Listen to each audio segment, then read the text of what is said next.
Good morning friends, कैसे हो आप सभी। तो मैं पहले ही क्लियर कर दूं ना, मैं रिकॉर्डिंग दीदी की तरफ से हूं सपोर्ट में और ना उनके ससुर के सपोर्ट में हूं। मुझे जो सही लगता है मैं बिंदास बोलती हूं और जहां गलत हूं आप लोग कमेंट्स कर सकते हो।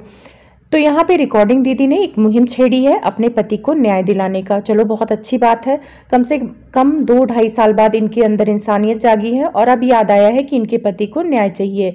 वैसे ये न्याय अभी इतना जल्दी इनके दिमाग में नहीं आता। अगर ससुराल वालों की तरफ से वीडियो नहीं आती, कुछ कुछ बोला नहीं जाता, प्रॉपर्टी की चर्चा नहीं होती, तो शायद इन्हें याद नहीं आता अपने पति को न्याय दिलाने का। लेकिन इसी बहाने इनके अंदर पति का न्याय जाग गया, लेकिन थोड़ा लेट जागा, क्योंकि ये मुद्दा शुरू हुआ था, जितना मेरे नॉलेज में है ये मुद्दा शुरू हुआ था इनके घर छोड़ने से। इन्होंने घर छोड़ा, अपने सास ससुर को बताया कि बहुत बुरे हैं, ऐसे हैं वैसे हैं, इनको टॉर्चर करते थे।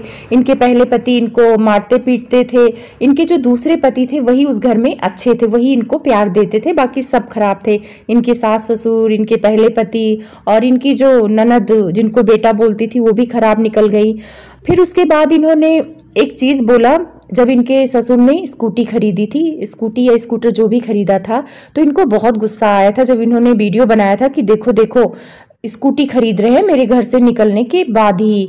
और फिर इन्होंने अपना दिखाया कि इनके पास वॉशिंग मशीन तक के पैसे नहीं हैं, बहुत ही मुश्किल दौर से गुजर रही हैं। लेकिन उसके 15-20 दिन बाद इन्होंने गाड़ी खरीदी, 1 महीने बाद इन्होंने घर खरीदा। तो यहाँ पे तो रिकॉर्डिंग दीदी का थोड़ा थोड़ा मुझे झूठ लग रहा है कि ससुर के एक स्कूटी खरीदने पे इनका दिल बैठ गया। इनको बहुत बुरा लगा कि देखो देखो बहू और नातिन घर से निकल गई है और इनको स्कूटी खरीदा जा रहा है। जबकि स्कूटी शायद उन्होंने इसलिए खरीदा क्योंकि इन्होंने अपना स्कूटी ले आई थी, तो वो भारी गाड़ी नहीं चला पाते, तो उन्होंने अपनी जरूरत के लिए स्कूटी खरीदा था। उस बात को इनको बुरा बहुत लगा। तो आपने तो घर खरीदा, गाड़ी खरीदा, तो इस बात का आपके ससुर को तो बुरा नहीं लगा, उन्होंने तो वीडियो वगैरह नहीं बनवाया। खैर चलो, आपके पास 10-15 दिन बाद पैसे आ गए, अब कहाँ से आए मुझे नहीं पता, लेकिन आप जब घर से निकली थी तो पब्लिक को यही दिखाया कि आप बहुत मुफलसी में जी रही हैं। उसके बाद ये मुद्दा उठा कि आप जो अंगूठी वाली बात उठी थी कि इनके पड़ोसी ने बोला कि आपने 1 महीने बाद ही अपने सेकंड हस्बैंड जो बने थे, पहले देवर थे, तो उनके लिए आपने अंगूठी मंगाया था। तो मंगाया होगा आपने अंगूठी वाला, तो मुद्दा आके क्लियर नहीं किया। अब अंगूठी वाला मुद्दा भी पब्लिक के सामने आपने नहीं बताया कि आपने 1 महीने बाद क्यों खरीदा था। चलो वो बात भी दब गई। फिर इन्होंने एक चीज सबके सामने रखा कि अपना चैनल अब उनको दे देंगी। किसको दे देंगी? अंशु को, क्योंकि पब्लिक इनको बहुत हेट दे रही है कि तुम पति को बुरा बोला था, पति की रिकॉर्डिंग दिखाई थी, उसी के चैनल को लेके बैठी। अब 2-4 दिन बाद ये चैनल गायब हो जाता है। उधर अंशु की तरफ से स्टेटमेंट आता है कि भाई चैनल तो मैंने लिया ही नहीं है। और इनके रिश्तेदार भी चैनल, मतलब इनके मौसा जी की भी वीडियो आती है कि अगर वो चैनल मान लो अंशु ले भी ले तो उसकी मेहनत है। लेकिन मौसा जी शायद जो एक द रोड के नाम से शॉर्ट चैनल था उसको इन्होंने गिफ्ट कर दिया था अंशु को, तो शायद उस चैनल की वो बात कर रहे थे। और जो ये चैनल इनके पास था, फिर ये सारी चीजें हो ही रही थी, फिर इनकी अश्लील वीडियो आ गई उस पर, फिर वो 1-2 दिन बाद डिलीट हो गया। चैनल डिलीट के बाद इन्होंने आरोप लगाया कि इनका चैनल अंशु के पास है और अंशु कह रही कि मेरे पास नहीं है। फिर ससुराल वालों ने एक FIR कॉपी बनवाई और उसका कंप्लेन कराया और आके वीडियो भी बनाया कि भाई कंप्लेन हो गई है, चीज़ें पता लग जाएंगी कि किसके पास है किसके नहीं है। अब इन्होंने तो कोई उस बात का चर्चा नहीं किया अपने वीडियो में कि द रोड किसके पास है किसके पास नहीं है। एक शॉर्ट वीडियो एक पुलिस वाले का बनवाया था जो कि इनके रिश्तेदार ही है, क्योंकि इनकी वीडियो में कई बार वो दिखे हैं। दूसरा कोई होता तो इस टॉपिक पे बात करता कि वो अश्लील वीडियो कौन डाला है, पता लग गया है, क्योंकि इनका संपर्क बड़े बड़े ब्लॉगर से है, यहाँ तक कि लखन भैया से है। और अगर उनसे ये बात की होती कि अश्लील वीडियो कौन डाला है आप पता करिए, तो रातों रात पता लग जाता कि वो अश्लील वीडियो कहाँ से अपलोड हुई है, क्योंकि ये साइबर क्राइम है। लेकिन इसका कोई चर्चा इन्होंने नहीं किया और ये मुद्दा धीरे धीरे लुप्त हो गया। उसके बाद मुद्दा आया, अंगूठी वाला उठा था, उसके बाद प्लाट वगैरह किसके नाम पे है किसके नाम पे नहीं है, पड़ोसी ने एक वीडियो बना दी। उसके बाद इनको आ गया गुस्सा। अब इन्होंने बताया कि वो प्लाट वगैरह बेचना चाहते हैं इनके ससुराल वाले, इसलिए इनकी साइन मांग रहे हैं। अच्छा चलो, ये बात भी चल रही थी। फिर अचानक से मुद्दा आ गया इनके पति का न्याय का, और ये तब आया जब इनके ससुराल की तरफ से ये वीडियो आई कि ये प्लाट इनके नाम है इनके नाम है, और कुछ कागज इनके पास जो इनके प्लाट के नाम इनके खुद के पति के नाम के थे इनके पास भिजवा दिए गए हैं। अब ये मुद्दा चैनल और वो प्लाट वगैरह से मुड़ के इनके पति के न्याय पर आ गया। तो ये चीज़ें थोड़ी समझने में मुश्किल हो रही हैं कि ये मुद्दा चला कहाँ था और पहुँच कहाँ गया है, लेकिन ये मुद्दा अब सही जगह पे आ गया है।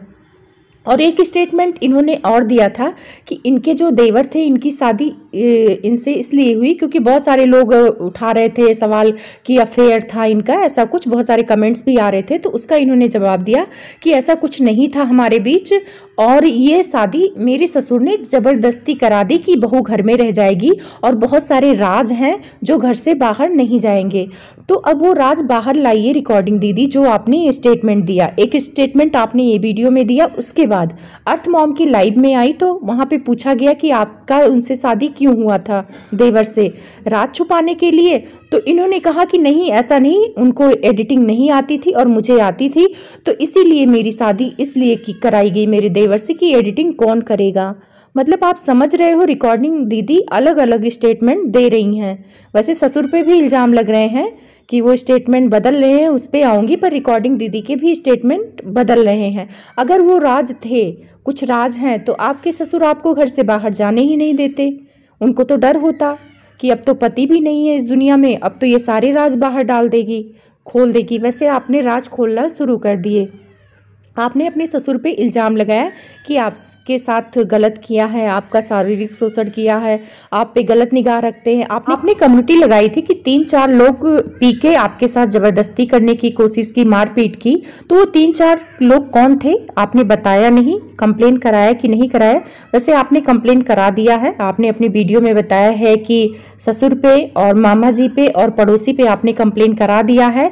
अब इनके ऊपर कंप्लेन क्यों कराया है मुझे नहीं पता, लेकिन इनकी जो लेटेस्ट वीडियो है उसमें बताया है कि इतने लोगों के नाम पर इन्होंने कंप्लेन डाली है और मतलब FIR करा दिया है, अपने पति के उसमें केस ओपन करा दिया है। तो ये काम तो आपने बहुत अच्छा किया, इस काम से मैं बहुत सहमत हूँ। और इन्होंने रिकॉर्डिंग लगाई है कि इनके ससुर, इनकी जो सहेली है, उनसे बात नहीं कर रहे थे अच्छे से, कि उन्होंने बोला कि आप मुझसे मिलिए, आप मुझसे बात करिए, मैं फ़ोन पे बात नहीं करूँगा। लेकिन एक चीज़ मैं बोलूँगी, इनके ससुर ने वीडियो में बोला था कि वो FIR वगैरह जो भी हो उसमें सहयोग देंगे, लेकिन उस वीडियो में उन्होंने ये नहीं बोला था कि मैं जाके केस करूँगा या ऐसा कुछ करूँगा, उसमें ये स्टेटमेंट नहीं था। तो शायद लोगों को गलतफहमी हो रही, क्योंकि ये लोग कह रहे हैं कि वो अपने स्टेटमेंट से पलट रहे हैं। पहले कहा साथ देंगे और अब कह रहे हैं साथ नहीं देंगे।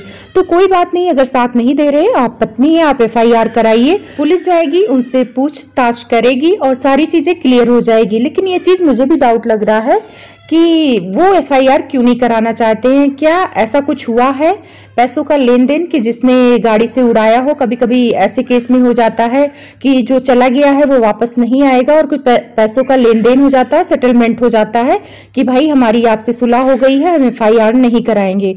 तो क्या ससुर ने इनके ऐसा कुछ किया है? एक पॉइंट पे हम ऐसा भी सोच सकते हैं कि हो सकता है इस वजह से FIR से पीछे हट रहे हो, और हो सकता है ये सारी चीजें रिकॉर्डिंग दीदी को पता हो, क्योंकि उस टाइम पे ये अपने ससुर का ही साथ दे रही थी कि हम नहीं कराएंगे, हमारी बच्चियों की जान को खतरा है।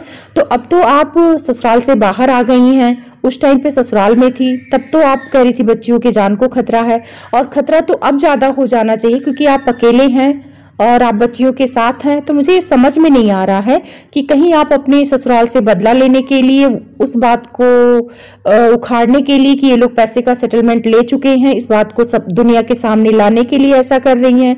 क्योंकि रही बात न्याय का, तो ये केस काफी लंबा हो गया है, 2-2.5 साल का हो गया है, और ऐसा ना हो कि आप और आपकी सहेली दोनों ब्यूज खेलकर और फिर पीछे हट जाए कि कुछ हुआ ही नहीं, पुलिस ने कोई कार्रवाई ही नहीं किया और बाद में अच्छे खासे सोशल मीडिया से पैसे कमा ले। तो ऐसा मत करना, इंसानियत रखना और लास्ट तक लड़ना, क्योंकि बहुत सारे